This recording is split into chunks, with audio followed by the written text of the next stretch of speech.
Hello, I'm Scott Leggett. And I'm Joe Freya. I play Dr. John Watson in Sacred Fool's reprise production of Watson, the last great tale of the legendary Sherlock Holmes, which is who I play. Yes, we all know.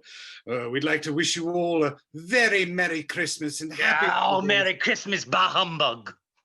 And a Merry New Year. And we should also say that we are asking for you to dig deep, if possible, into your hearts and into your pockets and help support arts throughout the country, but specifically in Los Angeles and the Sacred Fools Theatre Company. Visit sacredfools.org and give what you can. It's been a hell of a year, but anything you can do will be of great help. Bollocks 2020. Bullocks indeed.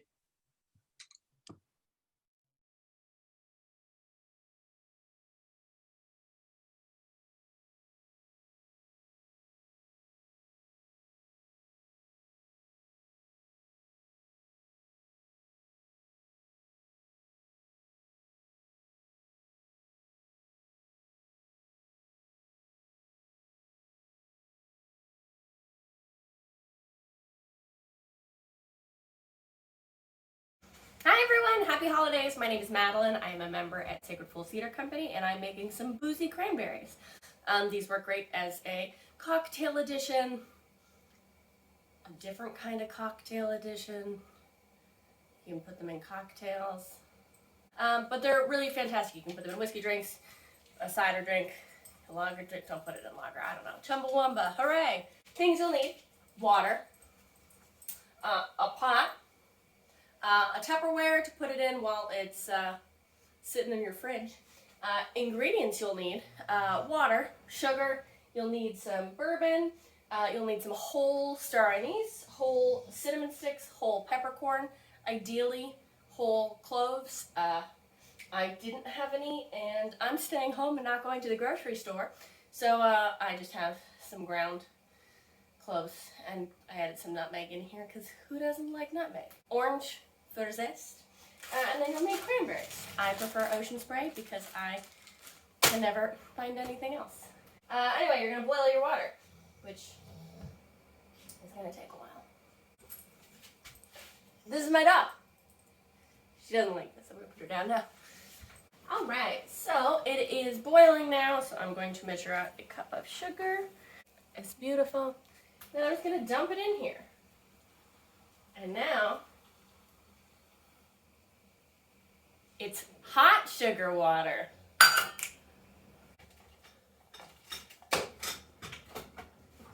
don't know where my normal spoon is.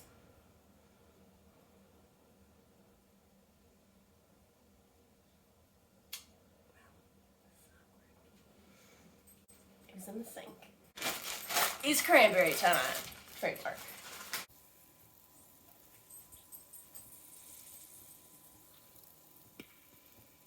So you're going to want to keep an eye on these guys for a bit. You want to make sure they don't get too soft. But you do want to make sure they get full of sugar. These are going to be in here for probably about 30 more seconds. I've really only had them in here for like 2 minutes. It really doesn't take long for them to soften up. And now, while it's finishing, I'm going to grab a strainer.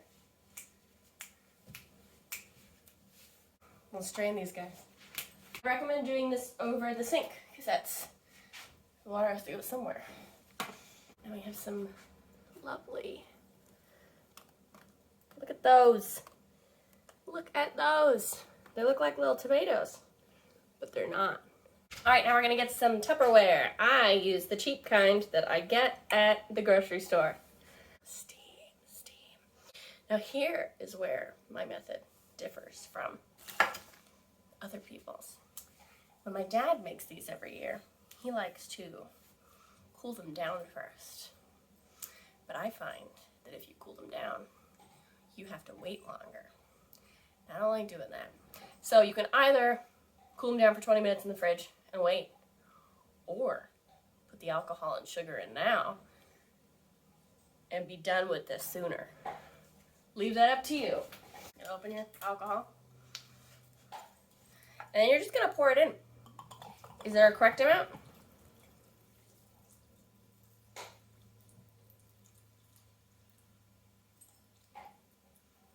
All of this, I guess. They're all swimming. Oh, that's strong. It smells like alcohol. That makes sense. A half cup of sugar. Again, I differ from my dad. He likes to add in another whole cup. But for me, that is a lot of sugar.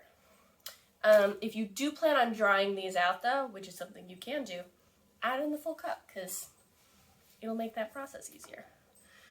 How much spice do I add? I don't measure. I just kind of put them in little bowls and pretend I did something. And then I dump it in. Peppercorns. Great. My little beautiful star friends are in. Oh, and it looks so pretty. Hold on. Look at this moment. What a nice little picture. Beautiful. Great. I'm going to add in cinnamon sticks. I'm going to add in 2, not more. Because I'm cheap. These are expensive. And then I'm going to sprinkle in the rest of my fun stuff. So you're going to take this orange and you're going to wash it first. I almost forgot to wash it. Clean orange. Great. You're going to take some orange peel. I'm going to pop in a bunch of pieces and I'm just going to rip them up. Get them in there. And my favorite thing about this little recipe is you can just leave it in the fridge. I like to make it a couple of days before Christmas, just so that we have them ready to go on Christmas Eve, on Christmas Day. By New Year's, they're like fantastic. By my birthday, they're still good. By 4th of July, I'm like, oh my God, why are we still at home? Why didn't people wear their masks? But oh my God, these cranberries are so delicious. And then by next Christmas, when I come to make them again, I go, oh wait, I still have some left over from last Christmas. So now it looks like this. All right. So what I recommend doing for the first couple of days that you have this is you want to make sure you are letting it sit, but then stirring it every couple of days. And that's only because the ones at the very top are like half in, half out of the alcohol, because cranberries float. We've all seen the ocean spray commercials where they're like in the water with cranberries on top. It's very cool. You'll keep this in your fridge. You don't even have to stir it. You could just like, as long as the lid is on. Oh my God, I got so scared there for a second. My dog is looking at me like she's concerned for my sanity because no one else is home and I'm talking to myself. But here, I'm recording this, so this is good. So cool things that this is good in. Prosecco or champagne, fantastic. It adds that like extra depth of the whiskey and the spices, and the whiskey is really the whiskey that does it. You can also add rum into this recipe if you're more of a rum person. Dark liquors, whatever you want. Grand Marnier would probably be great in this. We're going off script this Christmas. I'll let you know how it tasted. We'll see whose are better this year. Although neither will be able to taste each other's because we're in opposite places for Christmas. Check it up again. Cool. So now you have an orange for a snack. You have this to put in the fridge. You have a whole extra bag of cranberries because you planned poorly. And happy holidays. Jingle bells, jingle all the way. Oh, what fun it is to ride. Jingle on horse, open sleigh.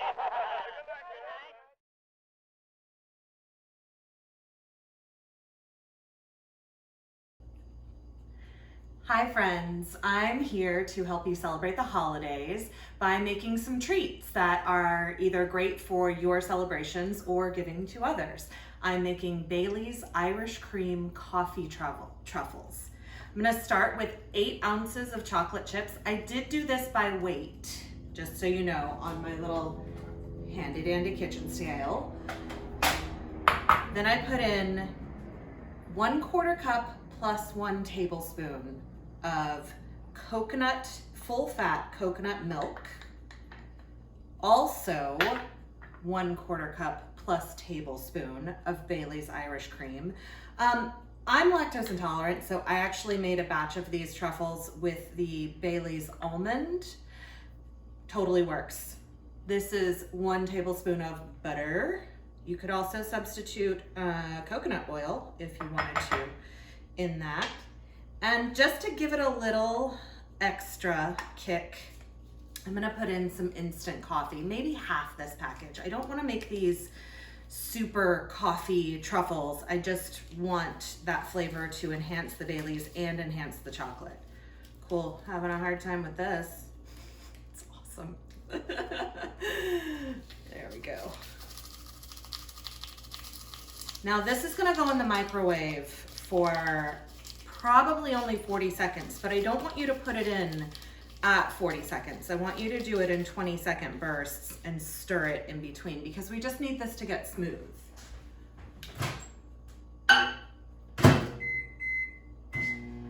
Now, once it's smooth, it's going to be best to work with if you set it in the fridge for maybe 20 minutes. That will help the chocolate set up and make it a little more workable. Plus, you know, gives you a little bit of time in between. It's roughly gonna look like this once it's set up. It's a little harder, but it's not fully solid. So, in between this, just give it a little stir. We're just wanting this to be hot enough to, oh my gosh, I can smell the coffee, to melt these chocolate chips. So if 40 seconds isn't enough, you know, put it in at like 10 more. Do it in small bursts.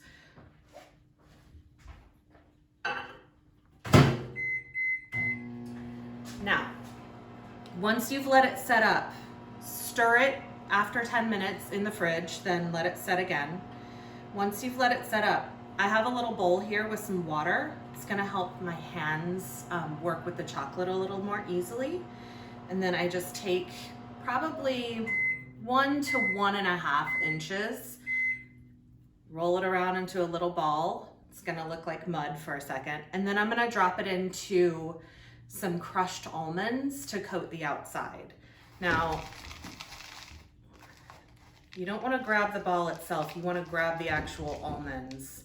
And you can sort of press them in. You can see that I've made a few of these from earlier. These are the ones that I made for me that are dairy-free. I'm making some for my husband who can have the dairy, and they're a little bigger. These ones are probably, you know, closer. It just depends on if you want nice big ones or if you want a bunch of them. If you want a bunch of them, make them smaller, but if you want just a few to serve at your holiday dinner or for dessert, then make them a little bigger. People don't need to eat 5 of these. I also have some cocoa powder here to do a rolled cocoa powder, just in case anybody's not into almond. Wash your hands.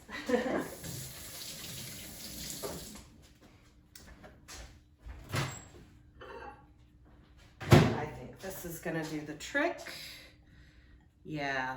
So once this combines with all the liquid and the chocolate chips, it's going to be really glossy and smooth. And that's when you want to set it, once it's all well mixed, you want to set it into the fridge before you work with it.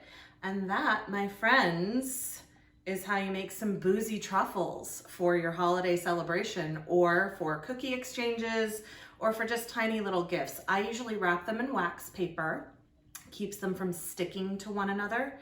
And they'll definitely need a little time to set up in the fridge. So give them a couple hours in the refrigerator before you serve them.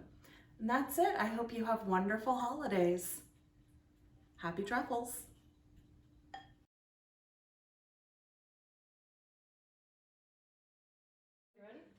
Ready? Oh, hi. You're there. I'm here.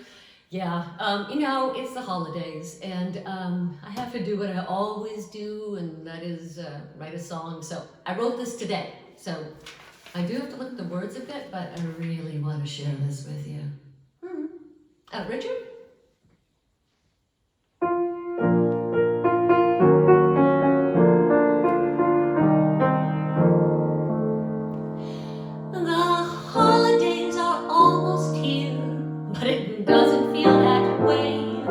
All the shoppers now are straying home, and the Yuletide doesn't feel gay.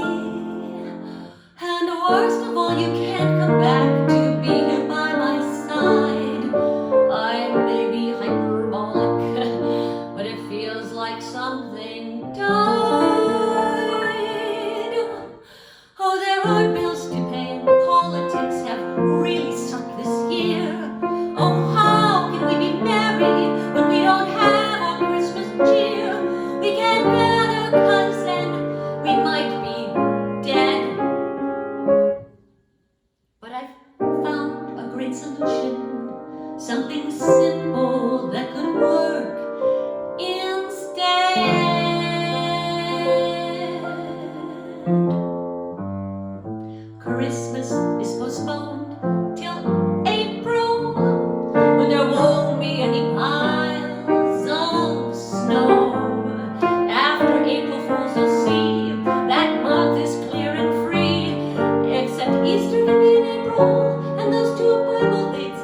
yes, it would be nice to feel you and party like the world might end.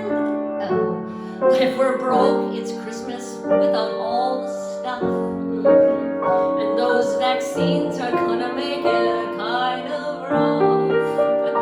That pesky little virus, can he really talk?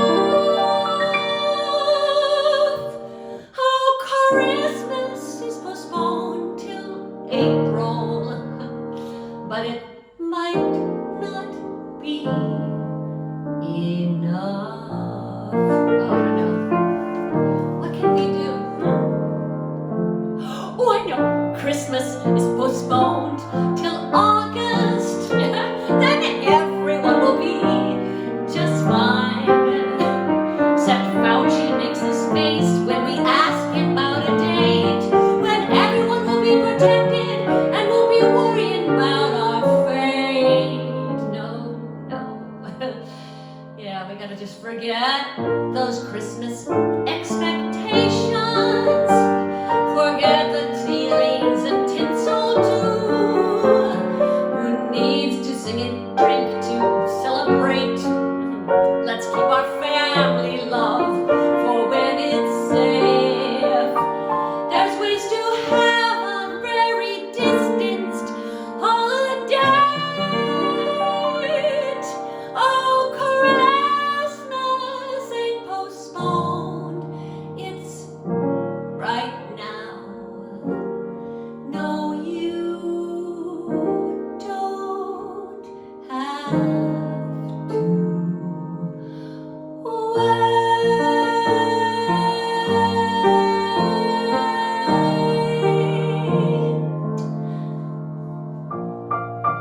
Happy holidays. We'll be seeing each other real soon.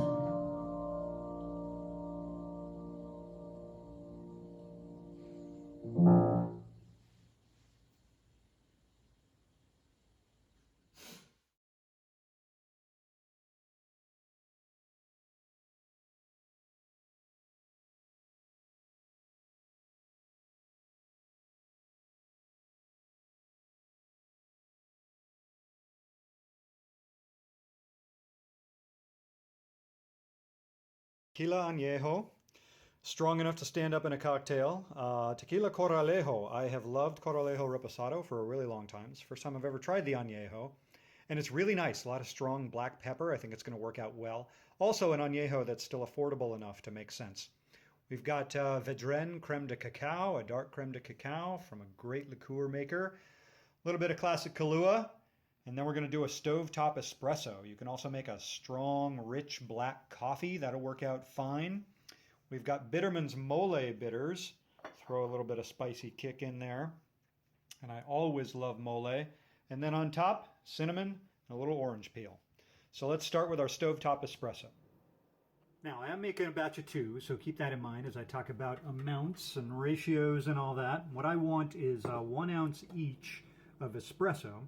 So this tape measure, the bottom of it's 1 ounce, that's 2 ounces. I'm going to go about 3 ounces of water because you've got some steam that's going to come off in the machine. And typically with these stovetop guys, not all of it makes it through into coffee.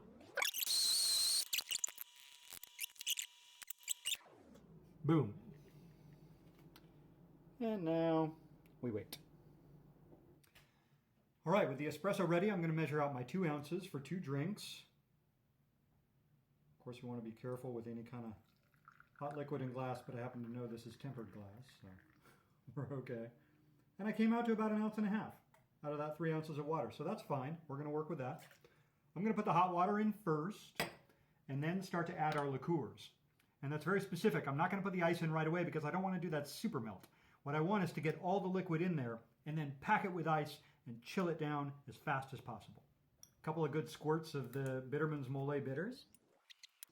And then 1/2 ounce per drink each of creme de cacao and Kahlua. And then we'll go 1 ounce for each drink of the añejo tequila. And now we're ready for our ice.